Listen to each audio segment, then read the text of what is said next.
Hello, PC Smoker back again. Have a little housekeeping. My Savinelli Baronet 320EX, and in that's Boswell sweet tea, and some sweet tea right here. This will be a response video to Smoking Joe Tennessee's video on pet peeves, and I've got several. Some videos had to do with driving, so here's my take.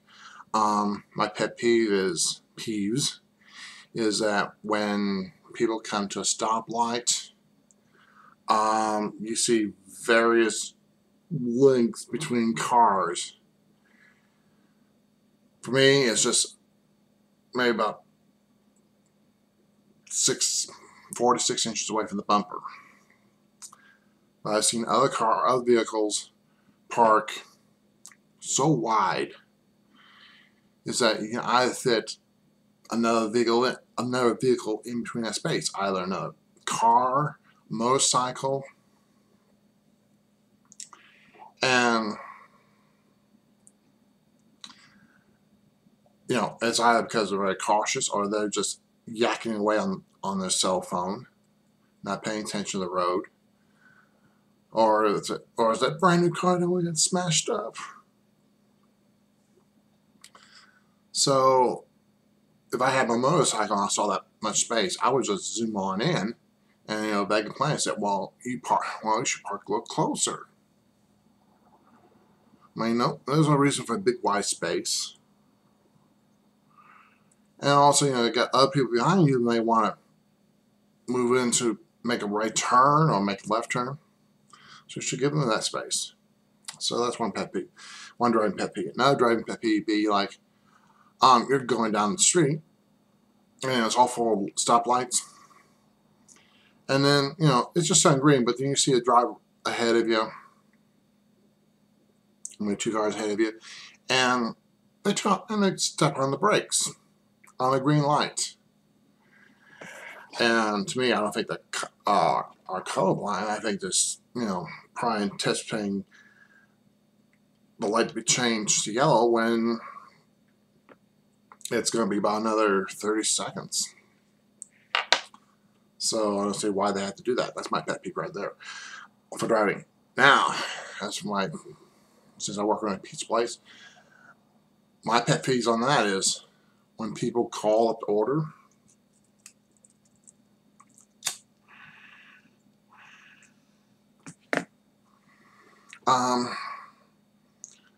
The one thing I don't like is get on the phone and say, hi, what's your order? And you have to wait 3 minutes for the customer to finally say, this is what I want.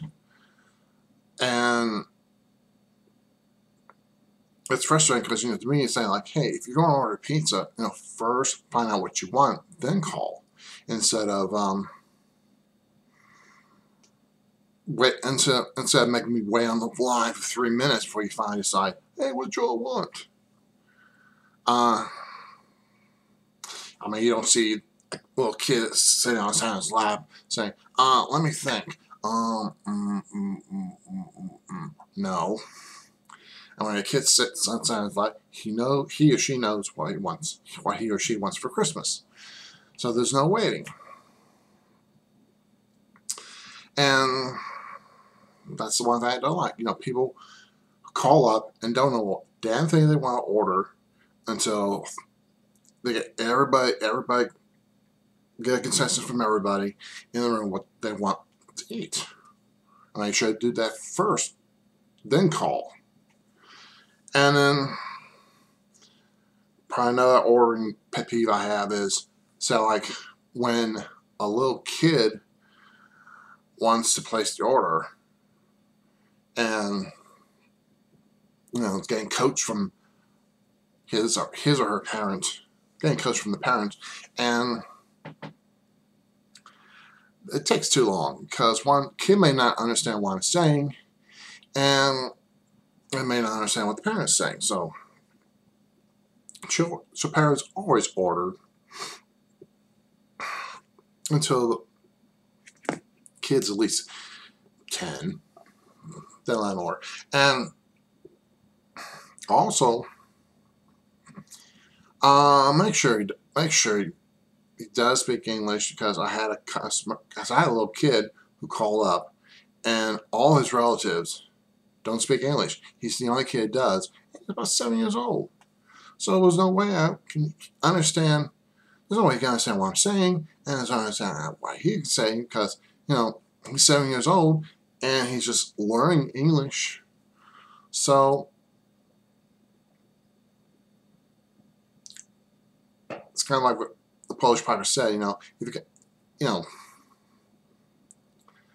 don't want to go off tangent, but, you know, if you don't speak the language, you know, I mean, always speak the language you're in whatever country you live in or visiting, because, you know, the natives won't speak your language. So anyway, well, those are some of my pet peeves right there. You know, cars parking so wide, and also stopping when it's not necessary, especially on a green light, and waiting for 3 minutes before you finally place an order after you called, and of course letting little kids order for the parents, whether or not they speak English or not. So those are my pet peeves, and until later, just keep those briars smoking and